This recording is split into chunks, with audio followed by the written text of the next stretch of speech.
في الفيديو دوت احنا هنتكلم على الديجيتال ماركتنج فانل او السيلز فانل او الفانلز عموما. يلا بينا نبدا الفيديو.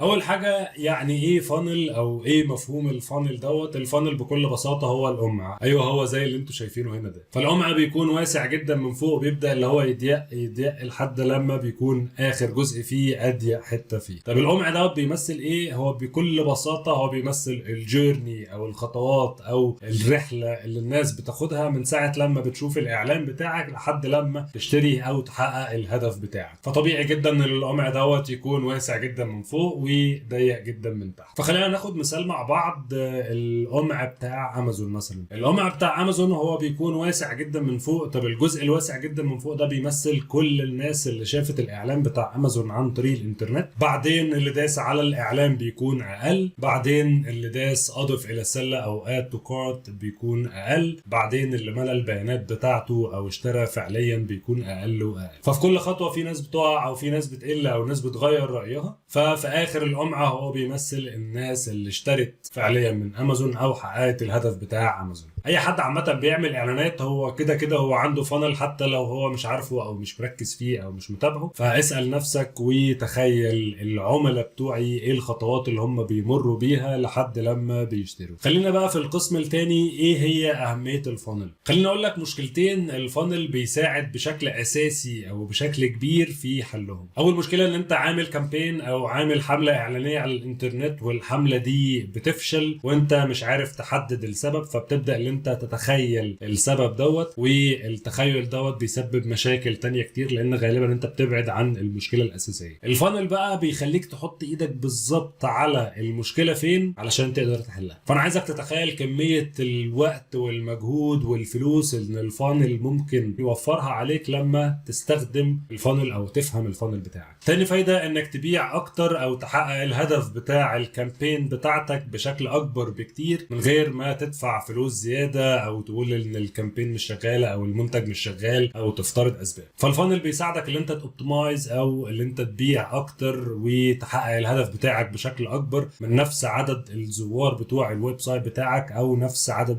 الناس اللي شافت الاعلان بتاعك. ودول الحاجتين اللي للاسف معظم الناس مش بتركز فيهم. ثالث قسم معانا في الفيديو هو ازاي استفيد من الفانل. اول حاجه اتعرف على الفانل بتاعك. هو كده كده موجود، انت لسه مش عارفه. فانت مثلا لو بيجي لك ناس من على الويب سايت او بيجي لك ناس من خلال السيلز او بيجي لك ناس من على السوشيال ميديا، فانت شوف اكبر مكان بيجي لك منه ناس وتخيل الفانل بتاع المكان دوت وابدا اللي انت تكتب الخطوات دي. تاني حاجه اللي انت تعمل تراك او اللي انت تتتبع خطوات الناس دي. تتبع الخطوات يعني تعرف كم واحد شاف الاعلان بتاعك، كم واحد داس عليه، كم واحد ملى البيانات بتاعته، كم واحد حقق الهدف بتاعك في الاخر، علشان تعرف الناس بتقع منك فين وبالتالي هتعرف الناس بتقع منك ليه. كم واحد بدأ وكمل للخطوة اللي بعديها وكم واحد خسرته. او ممكن نسميها كليك ثرو ريت او السي تي ار اللي هو معدل التحويل بين قوسين معدل الضغط، اللي هي الناس اللي راحت من مرحلة معينة للمرحلة اللي بعديها. وهي بكل بساطة بتتحسب اللي انت بتقسم عدد الناس اللي في المرحلة دي على المرحلة اللي قبليها. فخليني اقول لك مثال عشان ما تتلخبطش. يعني مثلا اللي شاف الاعلان بتاعي 100 واللي داس على الاعلان بتاعي هم 10،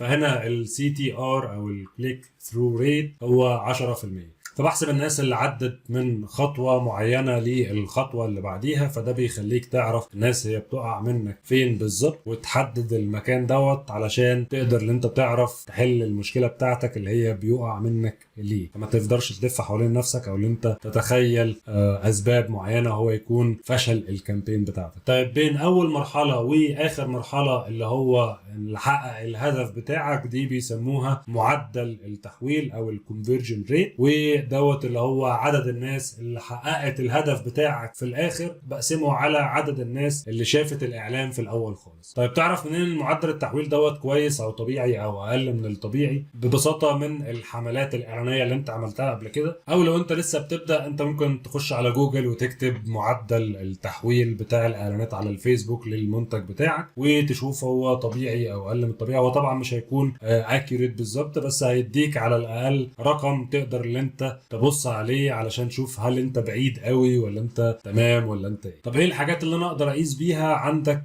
جوجل اناليتكس للمواقع او ياندكس ماتريكا. ياندكس ماتريكا هو اداه روسيه او موقع روسي زي جوجل كده، بس بيديك حاجات اكتر كمان من جوجل، زي مثلا الفيزيتور ريكوردينج، وده زي تسجيلات لزوار الويب سايت بتاعك او التطبيق بتاعك. عندك في امبليتيود للتطبيقات، عندك الفيسبوك بيكسل للفيسبوك، وحاجات طبعا تانية كتير كده. خلاص انت عرفت الفانل بتاعك وعملت تتبع ليه والخطوات بتاعته. اخر حاجة اللي انت تعمل اوبتمايز او اللي انت تحسن الفانل بتاعك، سواء اللي انت تحل مشكلة او تحسن النتائج بتاعتك. احنا كده خلصنا الفيديو بتاعنا النهاردة. فلو عجبك الفيديو اعمل لايك وكومنت على الفيديو، ولو مهتم بالمحتوى دوت عموما اعمل سبسكرايب او اشترك في القناة علشان يوصل لك كل الفيديوهات اللي جاية.